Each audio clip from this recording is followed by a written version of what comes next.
Hey guys, welcome back to another video. इस video में हम बात करेंगे एसएससी जेई को लेके। तो टाइटल और थंबनेल आपने देख ही लिया होगा कि how I cracked SSC JE in first attempt. ठीक है, तो बेसिकली मैं इस वीडियो में बात करूंगा कि कैसे मैंने एसएससी जेई को पहले अटेम्प्ट में निकाला था, और अगर आपको यूजफुल लगेगा तो आपको अपने अंदर इंप्लीमेंट करना और आप भी पहले अटेम्प्ट में एसएससी जेई निकाल सकते हैं।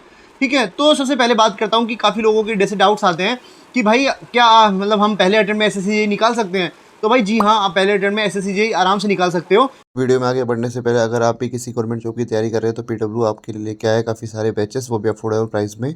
यूपीएससी एई मेंस क्वेश्चन प्रैक्टिस बैच वो आपको मिलेगा 1499 का। एआई एटीसी 2025 आकाश बैच वो आपको मिलेगा 1249 का। बीपीएससी एई 2025 ऑफिसर बैच वो आपको मिलेगा 1699 का। JK SSB JE batch for civil वो आपको मिलेगा 2499 का। अशोका 2025-26 बैच वो आपको मिलेगा 3299 का। एसएससी जेई 2025 फाउंडेशन 2.0 बैच वो आपको मिलेगा 2699 का।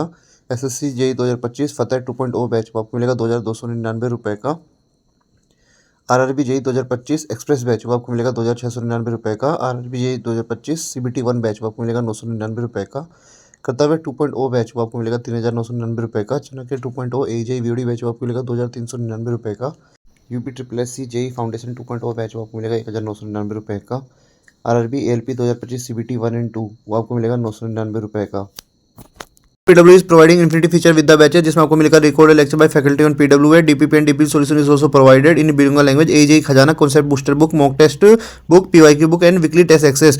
और साथ में आपको Ashoka batch B, RRB JE batch, Kartavya batch D and RRB JE 2025 foundation batch B के भी इन्फिनिटी फीचर देखने को मिल जाएंगे for all AJE exams based on new exam pattern and syllabus. Lecture we delivering English language, class note, DPP and DP solution is also provided. साथ में आपको short notes भी मिल जाएंगे। साथ में weekly test, subject wise test and mock test is also provided. Live lecture on PW app. साथ में एक आपको डाउट इंजन मिल जाएगा जिसमें आप अपनी क्वेरीज को पूछ सकते हैं। और अगर आप मेरा कूपन कोड RIS 200 करते हैं तो आपको इंस्टेंट 200 रुपीज़ का डिस्काउंट मिलेगा on PW app, link in description.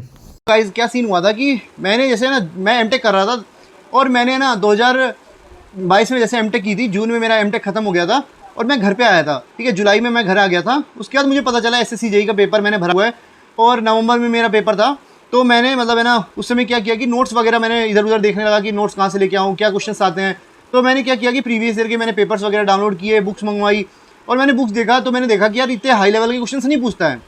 ठीक है, तो आप लोग क्या करते हैं, जैसे तैयारी करते हैं तो आप किसी चीज़ की डेप्थ में घुस जाते हैं। ठीक है, तो मैंने ये गलती नहीं करी। मैंने क्या किया कि डेप्थ में नहीं घुसा। मैंने ना ऊपर ऊपर से जैसे शॉर्ट नोट्स वगैरह डाउनलोड किए, या फिर है ना बुक्स मतलब मैंने ऑर्डर कर ली काफ़ी। जैसे ना IAS मास्टर की सबसे पहले मैंने बुक्स मंगाई, फिर है ना ESC की मैंने बुक्स मंगा ली, यूथ वाली मैंने बुक मंगा ली। मेरा मतलब मेन सोर्स था जो पढ़ने का वो था क्वेश्चन प्रैक्टिस का। ठीक है, मैं ना क्या करता था, क्वेश्चन प्रैक्टिस ज़्यादा करता था। और मेरे पास क्योंकि बेसिकली मेरे पास नोट्स थे नहीं, क्योंकि मैंने कोचिंग कभी की नहीं थी एसएससी जेई वगैरह की, तो मुझे नहीं पता था कि कैसे क्वेश्चन पूछता है, किस लेवल का पढ़ना होता है। बेसिकली मैंने जो भी चीज़ सीखी है वो क्वेश्चन प्रैक्टिस के थ्रू सीखी है, और क्वेश्चन देख देख के कि किस लेवल का क्वेश्चन पूछता है और कैसा क्या क्वेश्चन आ सकता है। और जैसे यूट्यूब पे क्या होता था कि काफ़ी है ना मतलब टीचर पढ़ाते थे कि एक्सपेक्टेड कट ऑफ कितनी होगी। यूट्यूब पे काफ़ी मतलब है ना वीडियोस चलती रहती थी उस समय, एसएससी जेई 3 महीने में निकालो, 4 महीने में निकालो, ये मतलब सब्जेक्ट की मैराथन वीडियोस। तो मैं बेसिकली उनको देखता था। तो आप भी उन वीडियोस को देख सकते हैं, लेकिन आपको क्या करना है कि जैसे लाइव देखते हैं ना बच्चे 1.5 2 घंटे बैठ के, मैं लाइव नहीं देखता था। मैं वीडियो को डाउनलोड कर लेता था और उसको 2x पे देखता था। जब मेरा मन करता था मैं देख लेता था। ठीक है, तो सबसे पहले मैंने क्या किया कि जैसे ना जितना भी वेटेज था ना एसएससी जेई का, किस सब्जेक्ट का कितना वेटेज है, उसकी एक मैंने PDF डाउनलोड की और उसको अपने जहाँ पे मैं पढ़ता था स्टडी टेबल पे उसके सामने मैंने चिपका दी। ठीक है, तो मैंने सबसे पहले क्या किया कि जिस सब्जेक्ट का वेटेज सबसे ज़्यादा था मैंने सबसे पहले उसको खत्म किया। ठीक है, सोइल मैकेनिक्स हो गया, BMC हो गया, सर्वे हो गया, ठीक है, हाईवे हो गई, एनवायरमेंट हो गया, जिन सब्जेक्ट का वेटेज सबसे ज़्यादा था ना मैंने सबसे पहले उसको निपटाया। ठीक है, मान लो मैंने सब्जेक्ट पढ़ा, मान लो मैंने सोइल पढ़ लिया। ठीक है, तो सोइल को मैंने अच्छे से पढ़ा। ठीक है, मैंने कहाँ से पढ़ा, तो मैंने वही शॉर्ट नोट्स मेरे पास थे उनसे पढ़ लिया। और जब गेट की मैं तैयारी कर रहा था उस समय कि मेरे पास गेट के थोड़े नोट्स थे लेकिन थोड़े हाई लेवल के थे, तो मैंने क्या किया कि थ्योरी पढ़ ली।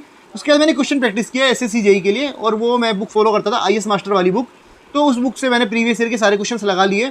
उसके बाद मैंने क्या किया, टेस्ट दे के देखा। ठीक है, टेस्ट में मेरे मार्क्स नहीं आए। बेसिकली क्या हुआ कि लास्ट तक मेरे टेस्ट में कभी अच्छे मार्क्स नहीं आए, मैं आपको वीडियो में आगे बताऊंगा अभी। तो क्या हुआ कि मेरे टेस्ट में अच्छे मार्क्स नहीं आए, लेकिन उस समय मेरा एक ही मतलब एम था कि देखो अगर मैं देखूंगा कि मेरे आज मार्क्स नहीं आ रहे हैं और मैं डिमोटिवेट हो जाऊंगा तो भाई अपने आप को हार्म कर लूँगा। तो सीन क्या हुआ कि मैं ना अपने मार्क्स नहीं देखता था। मैं को ये था कि देखो जो बच्चे मेरे से पहले से तैयारी कर रहे हैं 1 साल से, 1.5 साल से, 2 साल से, जो कुछ नंबर से रह जा रहे हैं, उन्हें सब कुछ पढ़ा हुआ है और वो टेस्ट में मेरे से ज़्यादा मतलब थोड़ा एज पे है, मैं एज पे हूँ, वो थोड़ा मेरे से आगे हैं। तो सीन क्या था, मुझे ये था कि आज मेरे को ये चीज़ें नहीं बन रही हैं, लेकिन पेपर वाले दिन जब मैं जाऊँगा मेरे को सब कुछ आता होगा। बस मैंने अपने दिमाग में यही एक माइंडसेट रखा हुआ था कि पेपर में मैं सब कुछ करके आऊँगा। तो सीन यही हुआ मेन पेपर में जब मैं गया तो मेरे पेपर में मैंने अटेम्प्ट मारा था कुछ 87 क्वेश्चन जनरल, मतलब इसमें 87 क्वेश्चन मैंने इंजीनियरिंग वाले मतलब सेक्शन में किए। और जैसे मेरा जीके जीएस बहुत अच्छा था, मैं अभी आपको वीडियो में बताऊंगा मैं क्या क्या किया था। तो जीके जीएस में मैंने मारे थे 28 क्वेश्चंस।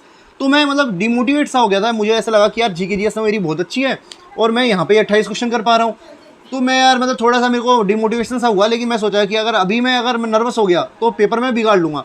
तो मैंने ध्यान नहीं दिया, फिर मैंने रीजनिंग को किया और रीजनिंग में मेरे से कुछ 42-43 क्वेश्चंस बने। और उसकी भी मैं आपको गलती बताऊँगा आगे, जो गलती आप बिल्कुल मत करना। तो देखो सीन क्या हुआ कि जब मैं पढ़ रहा था तो उस समय जैसे मेरे काफ़ी दोस्त थे, जैसे हम मैं ना साथ में टच में थे, फ़ोन पे मैं बात भी करता था कि तेरे कितने मार्क्स आए, मेरे कितने आए, तूने क्या पढ़ लिया।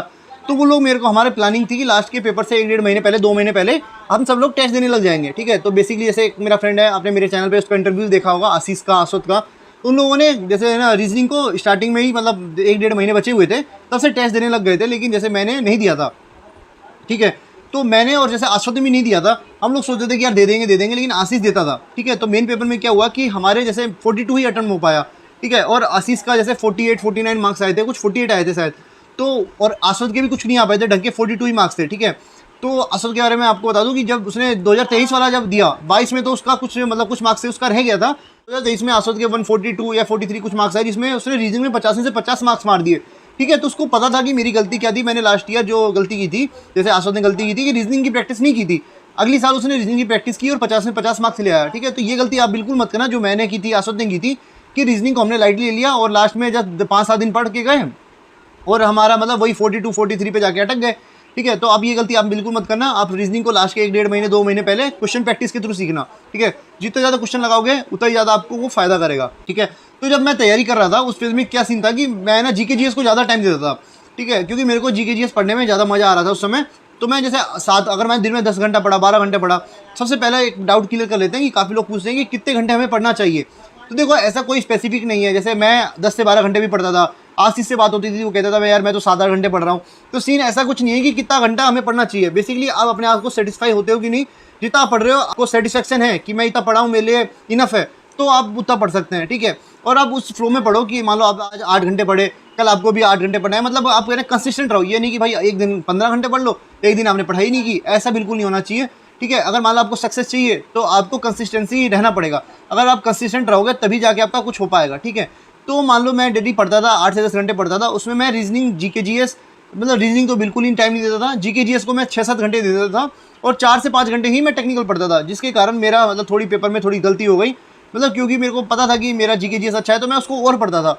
और जीके जीएस के लिए मैंने मतलब बिल्कुल डेप्थ में घुस गया था, मैंने सारी चीज़ें पढ़ी थी, जैसे पॉलिटी हो गया, इकोनॉमिक्स हो गया। इकोनॉमिक्स जैसे लोग नहीं पढ़ के जाते उसको भी मैं पढ़ के गया था, करंट अफेयर्स को मैंने अच्छे से घोटा था, ठीक है। फिर भी मेरे जैसे 8 क्वेश्चन मैंने अटेम्प्ट मारे, जिसमें मेरा एक क्वेश्चन गलत हो गया था तो 27 मार्क्स आए, ठीक है। तो अगर मैं पेपर के टाइम पे डिमोटिवेट हो जाता कि भाई मेरे में जो 20-80 आए, क्योंकि मेन जब मैं मुक्स देता था ना तो उसमें 32, 33, 36 मार्क्स मेरे आ जाते थे जीके जीएस में, और मेन पेपर में मेरा 20-80 अटेम्प्ट हुआ। तो मैं वहाँ डर गया, मतलब मेरे को ऐसा लगा कि यार क्या हो गया यार, टेक्निकली जैसे टेक्निकल मेरा थोड़ा इतना स्ट्रॉन्ग नहीं था, मेरा मेन स्ट्रॉन्ग पॉइंट था जीके जीएस का। तो मैं डर गया, मैंने कहा यार जीके जीएस में ही मेरा अटेम्प्ट 28 है तो क्या होगा मेरे में, मतलब मेरा सिलेक्शन होगा कि नहीं होगा, क्या होगा क्या नहीं होगा। मतलब मैं 5 मिनट के लिए लिटरली मतलब टेंशन में आ गया था। लेकिन मैंने सोचा कि चलो ठीक है, जब मेरे से जीके जीएस नहीं बन रही तो किसी से नहीं बन रही होगी मैंने। और मतलब भाई किस्मत थी कि मेरे 27 क्वेश्चन सही हो गए और मतलब मेरा स्कोर 127 पहुंच गया था। और फिर मेंस की जब मैंने तैयारी करी तो मैंने 200 मार्क्स मारा और मेरे टोटल आ गए 327, जिससे मेरे को बॉर्डर रोड ऑर्गेनाइजेशन पहले अटेम्प्ट में मिल गया, ठीक है। तो आप लोग भी मतलब ऐसे ही करना कि है ना, जैसे मैं 2-4 चीज़ें बताऊंगा। जैसे कई लोगों का डाउट आता है कि भाई क्या पहले अटेम्प्ट में सिलेक्शन होता है, तो बिल्कुल जी हाँ होता है। मेरे मतलब फ्रेंड सर्कल में ही काफ़ी लोगों ने पहले अटेम्प्ट में एसएससी को क्रैक किया है, सीपीडब्ल्यू में भी है, एमईएस में भी है, बॉर्डर रोड में भी है, सीडब्ल्यूसी में भी है। तो जी हाँ सिलेक्शन होता है, ठीक है। कितना टाइम कम से कम चाहिए, तो भाई 5 से 6 महीने आपको मान लो चाहिए प्रिपरेशन करने के लिए अच्छे से। अगर आपने कुछ भी नहीं पढ़ा है, अगर आपने पढ़ा हुआ है तो आप 3 से 4 महीने में भी इजीली सिलेक्शन ले लोगे, ठीक है। मेन बात होती है कंसिस्टेंसी की, आप जितने ज़्यादा कंसिस्टेंट रहोगे उतना ही आपका ज़्यादा चांस होगा सिलेक्शन होने का, ठीक है। उसके बाद अगला पॉइंट होता है टेस्ट सीरीज का, ठीक है। टेस्ट सीरीज का वेटेज सबसे अच्छा टेस्ट सीरीज का, तो टेस्ट सीरीज का जो इंपॉर्टेंस होता है ना वो सबसे ज़्यादा हो जाता है आपकी प्रिपरेशन में।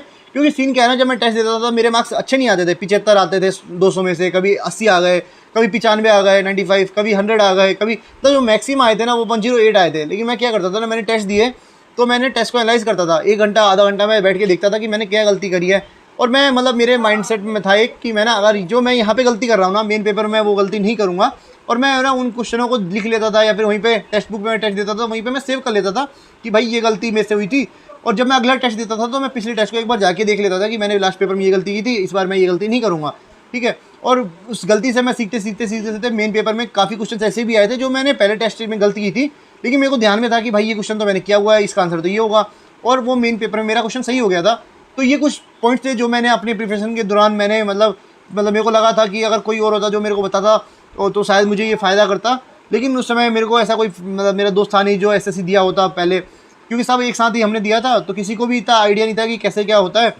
तो बेसिकली अगर आपको ये वीडियो अच्छी लगी हो तो इस वीडियो को फॉलो करना, ठीक है। और अगर आपको कोई भी पीडीएफ वगैरह चाहिए प्रिपरेशन के रिगार्डिंग तो आप मेरे टेलीग्राम चैनल अनफिल्टर्ड से भी उठा सकते हैं। और अगर आपको कोई भी अगर अभी भी डिमोटिवेशन सा लग रहा है या फिर कोई भी हेल्प चाहिए मेरे थ्रू, तो आप मेरे को टेलीग्राम पे मैसेज करना, या फिर आप मेरे को इंस्टाग्राम पे मैसेज कर देना। मेरा चैनल है अनफिल्टर्ड ऋषि। तो मिलते हैं आपसे अगली वीडियो में। इस वीडियो के लिए इतना ही।